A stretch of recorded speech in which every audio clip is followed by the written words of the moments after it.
quilting rock stars, welcome back to String and Story. My name is Holly Ann Knight, and it's my job to guide you to quilt and to live with confidence. Welcome to my kitchen. We're going to make some homemade spray base today. I'm really excited to spend some time cooking this up and talking about basting with you because I realized as I was updating the blog post this morning that we haven't officially talked about homemade spray base in almost 2 years, which is nuts. Because it's something that I use and I know many of y'all use, and it's something I get a lot of questions about. So I'm excited for us to spend some time together today, making up a batch of homemade spray base, talking about how it works, how to use it, and also offering you a fresh free PDF that I'll talk a little bit about as we get going along. So as you are joining me, I'm going to be looking down for a hot second because I am going to peek at my computer. I want to make sure that y'all can see me and I can see you. And if you could give me a holler in the comments to let me know you are here, I would love that. Alrighty. I am also gonna click a quick share over to our Quilting Rockstars group so that they can join us from there as well. So give me a holler as you are jumping on. I see a few of you there. The stool is just a little bit too low to like neatly type on it. You know how that goes? All right, let's get this up and open. Good morning, Ellen. Good morning, good morning. All right, so homemade spray base is one of my favorite things that I have ever discovered in quilting because I don't like pin basting. And when I quilt on my domestic, I gotta do something to hold all those layers together. And I've just never had a whole lot of luck with pin basting. I can make it work on small projects. I'm getting better with practice. I've had a few occasions recently to practice my pin basting skills, and I'm getting there. I think the biggest risk with pin basting is putting your pins too far apart, and you end up with crinkles and wrinkles and the whole 9 yards. But early in my quilting journey, I fell in love with spray based. It's just so easy. Stick those layers together. There's nothing you have to remove as you're quilting along. It's easy, but there are two primary issues with store-bought spray based. It's expensive and it's toxic, right? Ugh, not my favorite thing. So I found out about homemade spray base and I've been hollering to the world about it ever since. Oh, looky, some of you guys joined me. Good morning, Lynn. Good morning, Karen. Good morning, Sue. Oh, it's so good to see you guys. Welcome, welcome. Now, but there are a few important things you need to know about homemade spray base versus store-bought spray base though, right? If you buy based at the store, in addition to being expensive and toxic, it is gonna be very tacky. So it's an aerosol spray, and when you spray it onto your batting and lay your quilt top on it and then flip it and put your backing on, or whatever order you decide to do all that in, it's very tacky. Right? That means you don't want to get it on your floors because it makes a big mess and it can be hard to get up and you end up with like dog hair all stuck to the spot where the spray base oversprayed, right? And it can be repositionable to a point, but then also you're like, what am I putting in my quilt? Like, what are these chemicals? There's a lot of differences between homemade spray base and store-bought because while the store-bought is aerosol and tacky and all these things, homemade spray base is essentially a watered down flour paste. So if you ever made flour paste as a kid or paper mache, very similar recipe, then it's going to be the same basic principle. We're going to use flour, water, heat, a little bit of salt to make a goop, and then after the goop cools, you dilute it with alcohol. And you dilute it with alcohol because alcohol evaporates quickly, so it helps the drying process. All right, I'm going to jump into actually making our base for a hot second, and then I'll continue talking about how to use it and all of that, because we got to boil some water, and we all know that takes a minute, all right? So your primary ingredients, well, your only ingredients for making homemade spray base are flour, salt, and some form of alcohol. You can use rubbing alcohol. It does not matter if it's 70% or 90% or whatever, just rubbing alcohol. Or if you really don't like the aroma of the rubbing alcohol, you can also use vodka. I literally walked into the liquor store and was like, give me your cheapest vodka. They looked at me like I was crazy. That's fine. They don't have to understand. All right. And then water. So I'm going to get 2 cups of water and put this is 2 cups. Notice I have my entire Pyrex measuring collection out for use today. And I'm going to just put this on to boil because it'll take a hot second, all right? Now you can see already that this is going to be wetter than your store-bought Baste, right? It is a bit of a messier process, but at about 75 cents a batch, I'll take a little bit of mess and a little bit of patience, especially because it's a mess that it really just gets on your hands. It doesn't really get anywhere else, right? All right, now I'm taking a 1/3 cup of water. I'm using a separate Pyrex just so y'all can see visually that it's a different measurement at a distance. And I'm gonna pour 1 cup of water into this Tupperware that has a nice tight seal on it, and we're gonna add our flour because you don't want to end up with dumplings, right? So we don't want clumps of flour going into boiling water. So we need to dissolve our flour into water. Now, I'm going through and I am mentioning these directions and these measurements very quickly. And that's for a couple of reasons. One, they're already recorded on my blog, but two, as I mentioned, I have a brand new PDF for you guys. I'm actually gonna hold this out because I want you to be able to see it. I'm really excited about this. Having this recipe and these instructions as a download is something y'all have been asking for probably since I wrote the first blog, which was almost 3 years ago. In 2 weeks, it'll have been 3 years since I first blogged about homemade spray based. And I'm so excited to finally have done it. Guys, it took me 40 minutes. I'm so embarrassed. Like, it took me no time at all. Now, my dear friend Clara did recently make me this lovely template so I can make more downloads for you guys, and that's part of why it came together so quickly. But this has your ingredients, your instructions, and then how to baste, and a couple of the most common questions that I get. I did just notice my spacing's off a little bit at the bottom. So I'll do a little bit of tweaking with that when we're done here to make sure that you get that full. There seems to have been an issue with the print margin, so I will double check that. But that's available for you, and if you click through the link in the caption of this video, you can go ahead and get that sent right to your inbox, okay?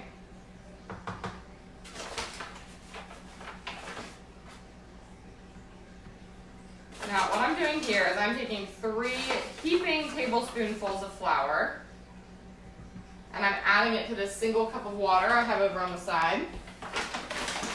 And I'm gonna go ahead and add my salt too. It says a teaspoon. Salt's one of those things that I kind of just eyeball, right? Hey Karen, hey Sue. Did I already say hi to you guys? I don't know if I'm getting all your comments. Say hi to me as you guys are hopping on. You use your electric kettle. Yes, so Lorinda, the reason I'm boiling it in a pot is because we're actually gonna mix things together in the pot, right? So that I don't want goop in my kettle. Right? So hang with me, we're getting there. Hey Josie, so glad to see you. All right, so my salt and my flour are now here. I'm realizing this lid warped a little bit, so I'm gonna have to be careful if I get it all snapped on. All right, and I'm literally just gonna shake this up really well. And I'll need to shake it a little bit again right before I put it in the pot. But see how I'm getting everything nice and dissolved, so there's not going to be a bunch of clumps when I pour it in. I want this to be smooth, and I want it to thicken smoothly and not end up as a gooey mess. All right, now, once we get all this mixed together, we're going to mix it into a paste, and then it will need to cool before you can add the alcohol. And that's the point at which that you put it in your bottle, okay? So this is a bottle, I got this at Target. It's a cleaner bottle. You can recycle a bottle. I highly encourage you to recycle a bottle for this. Just make sure it's nice and clean on the inside. Mine looks grubby because this is the one I put spray based in, okay? All right. Hello, Susie. I'm so glad you're here. Oh, Kathleen, I'm so glad you're here too. I'm gonna grab a lid for this pot, guys, so that we can make our water boil just a wee bit faster. Assuming that I can find the right size lid. Yeah, see, I knew that was gonna happen. Of course, I'm not gonna get the right size lid right here while I'm live with y'all. I just used this pot last night. Let's see if the lid's in the dishwasher. Ha-ha! All right. So while that is boiling, I'm gonna talk you through a little bit how you actually baste with homemade spray baste. It's very similar. Nancy, I'm so glad you're here. Hey, Heather. Hey, Marcia. Oh, yes. Marcia, I realized we hadn't talked about homemade spray based in almost 2 years. Can you believe that? Like, I reference this all the time, and we hadn't actually gotten on and had a little chat. So, here we go. Make sure you go get your download. Click the link in the caption of this video, and you'll be able to find the download. I'm super excited about it. I'll send it straight to your inbox, and then you don't have to Google every time you want to find this recipe. Amazing, amazing. Can't believe I waited so long to make that for you guys. All right, now basting with homemade spray based is a little bit different than store-bought spray based. Store-bought spray based, in a well-ventilated area, please. You spread out your batting, you spritz the batting, you lay your backing down, you flip the sucker over, you repeat, and you put your top, and you're good to go, right? It's very quick, it's very easy. Now, this is equally easy, but it's not so quick. Remember I mentioned that one of the primary differences with this base is that it is very wet. This is something I get a lot of questions about because you're essentially gluing your quilt together, okay? So I usually do this inside because I don't want my quilt out in the elements for any length of time. And personally, I prefer to do it on carpet. The friction of the carpet and my batting helps keep things smooth and keeps things from moving around. But also if you do have any overspray, all it's going to be is a little bit of flour from the paste, and that's easy to vacuum up. So after everything's dry and you're all done, you can simply vacuum your carpet. There's nothing left. You know, if you get this on your wood floor, alcohol on wood, moisture on wood, these are not good things, right? So I recommend a carpet or a rug. It's my general preference. Spread out your batting, then spread out your backing on top. Very smooth. You'll fold half of your backing down and spray both the batting and the backing thoroughly. You don't want this dripping, but it is going to be quite wet, okay? And you'll fold that back up. And then you'll repeat with the other half of your backing. You'll fold it back, spray the inside of the backing, spray the batting, fold it back down, smooth everything, and let it dry. Now, because we're going to be flipping it over and doing the other side, you can sometimes get away with just letting it dry for a couple of hours so that it's just damp instead of actually wet. But ideally, you would go ahead and let it dry all the way through. Now, this is the point at which I often get a panicked email. You get everything spread out, you baste it, it dries, and you go, Holly Ann, I promise I spread out my backing, I promise it was smooth, why are there wrinkles? Remember that fabric shrinks when it gets wet, okay? I have not done an experiment to see if this happens worse with non-pre-washed fabric versus pre-washed fabric, but fabric, when it gets wet, there's a little bit of shrinkage. So your quilt back, you'll see some ripples in it, do not panic. They smooth right out as you quilt. I've never had any issues with it, okay? It's just the normal kind of give and take of moist fabric, that it shrinks in on itself a little bit as it dries out. Now, once it's dry, you'll flip the whole thing over, and admittedly, this does take a lot of floor space if it's a big quilt, right? And you'll repeat the same process with your top. Now, Tina, hey girl!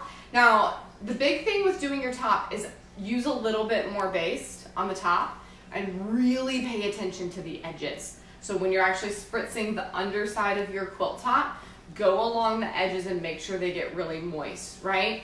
And so that when you smooth it out, remember this is essentially glue, that it stays, all right? And you'll do both halves of your top and you'll let it dry completely.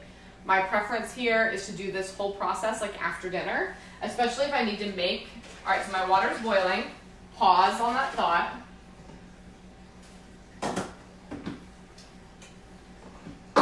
Notice how I shook it all up, right? I've got everything in here. This is my third cup of water, the flour and the salt. And I'm simply going to pour it into this boiling water. And because it was all nice and shaken and all of that, I don't get any yucky flakes. It just goes in nice and smooth. And I'm going to leave this over the heat, stirring it pretty well for just a minute or two. It's going to thicken up. It's going to get like gravy, okay?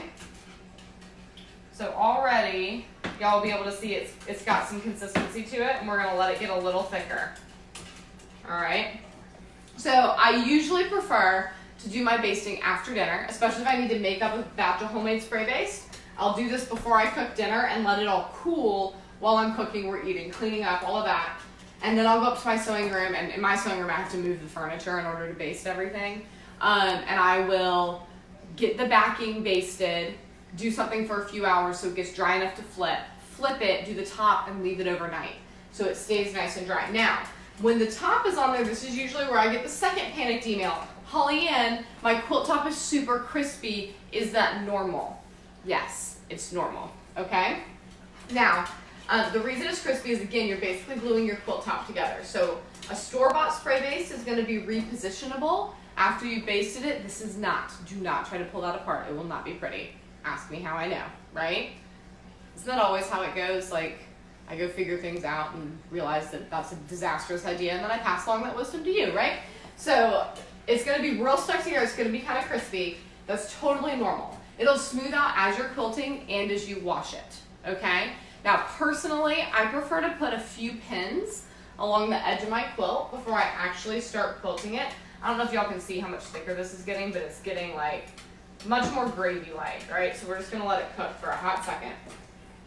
So I put pins about every 12 inches all the way around the edge, and that's just because when you're quilting on a domestic, you're handling those edges a lot, and I don't want them to peel up, right? Or the backing to peel back, and then I quilt the backing to itself.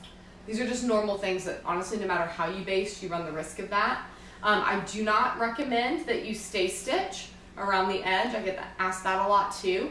And that's because if you're quilting from the center out, as your seams expand, there's going to be some give and you'll end up with puckers at your edges. And it's just a much bigger pain in the patootie to have to then take your stay stitching out so your quilt top can expand, right? Just do pins, and then as you get close to the edge, you can just pop the pin out and all that ease will float off into the edges exactly how it's supposed to, okay?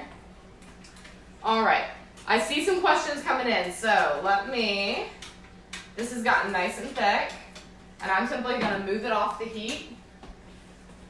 And I like to pour mine into a Pyrex to cool, because it's gonna cool a little bit faster over here. Excuse me, it's gonna cool a little bit faster, and then it's gonna be nice and ready to pour after it's cooled. Now we will not get to the pouring stage here together because this takes a couple of hours to cool, and I love you guys, but I gotta get the kids from school, so we're not gonna hang out that long, okay?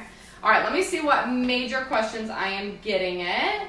You found the process to smooth the fabric onto batting instead of using your hands to smooth.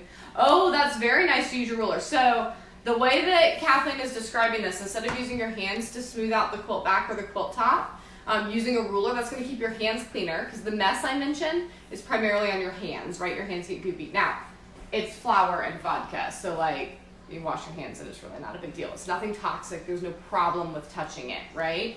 But if you just don't like that feeling, then you can avoid that by using your ruler, which is great, and it gets nice and smooth, right? There was another thing I was going to mention. Oh, and I also mentioned overspray, right? I find that I don't have a lot of overspray with this because this is just it's easier to see where you're spraying with a normal spray bottle than with an aerosol. But I also just like to leave my batting a little bit big, so I make my batting and my backing like a full 4 inches bigger than my top on the back, right? So then as I'm like flipping things, I can really see where the edges are gonna be and not have a big problem with that. All right, Lorinda, what was your question? Have you ironed it to dry just to get it done quickly? So you can, it gets your iron all goopy, right? Because you got flour, you run the risk of searing it, and so you're more likely to get a scorch.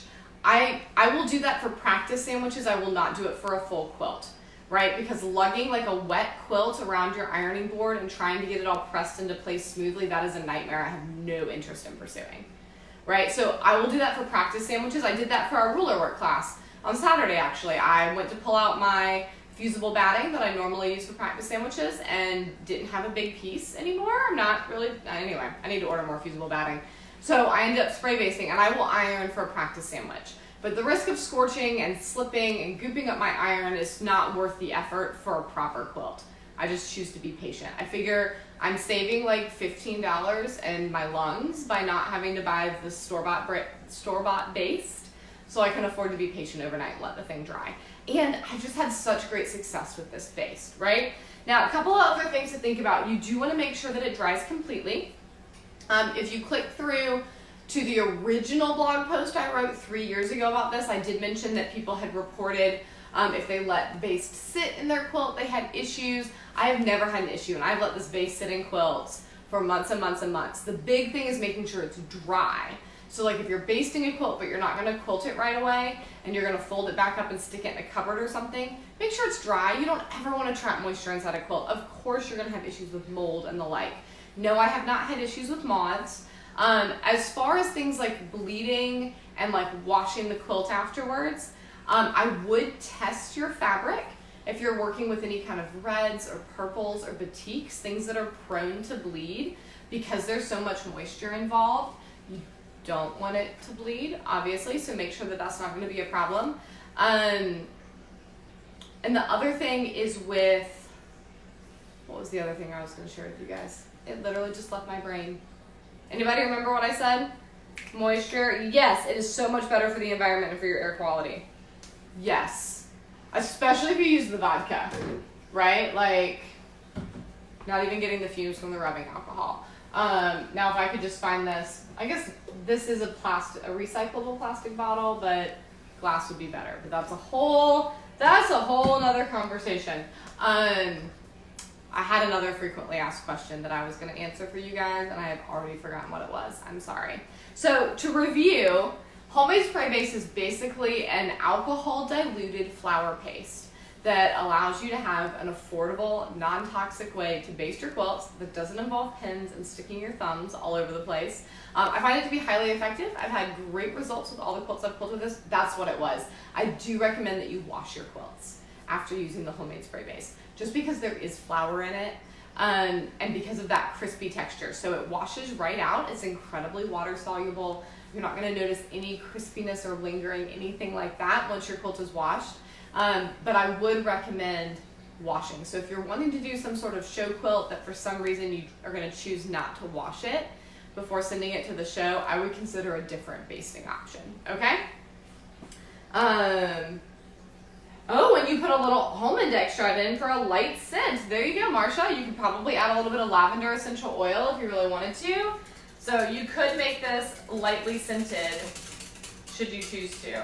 Now, you notice I'm coming over here and whipping this. I will do this periodically as it is cooling because it will get a little bit of a skin and I don't want any clumps, all right? Now, once this is totally cooled, what will happen is I will take 1 cup of the vodka or the rubbing, especially if you make a bottle of Baste and you use it over time, the alcohol will slowly evaporate and the mix will thicken a bit.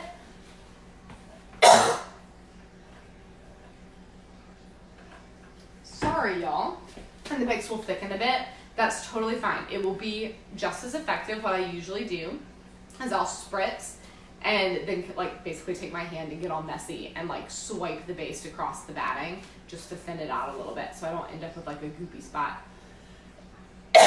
And that, with this very elegant cough of mine, is homemade spray base in a nutshell. So if you have any comments, feel free to leave them in the, if you have any questions, feel free to leave them in the comments below. If you really love homemade spray base, then I'd love to hear about that. You can leave comments over on the blog or here. If you have any concerns or anything like that, feel free to raise those as well. Now, it is very important, I've said this before, but I'll say it again, make sure your quilt is totally and completely dry before you start putting it through your machine. If you put a wet, goopy quilt through your machine, it will damage your machine, okay? But I have always done mine as totally dry quilts. I've never had any issues whatsoever with my machine. I found it to be very safe and machine friendly. No gunking, no gooping, none of those things that sometimes can be issues with store-bought spray base. So I hope this has been a fun tutorial for you guys. This has definitely been something that transformed my quilting journey 3 years ago, and I hope it'll transform yours as well. Do make sure you click through the link in the caption of this video to get your free PDF download today. And stay tuned because Free Motion Quilting Academy is reopening on Saturday, and I cannot wait to celebrate that with you guys and invite you to join me as we go on a Free Motion Quilting adventure where you can become a quilting rock star. Thanks for joining me, guys. I will see you on Saturday.